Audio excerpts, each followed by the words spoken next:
Hello friends, this is Wasim and today I come up with new Rust MCQ video. So here is the program. You can go through it and try to guess the answer.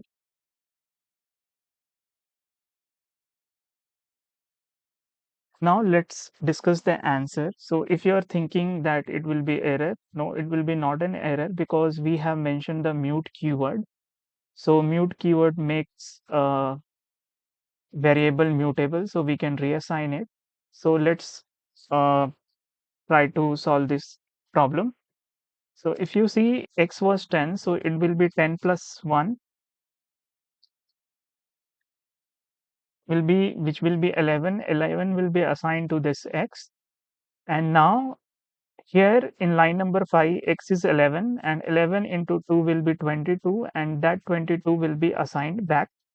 So here this will be 11 into 2 and this 22 will be printed. So let's run the code. Let me comment it out and hit run button. Okay, so answer is 22. See you in the next video.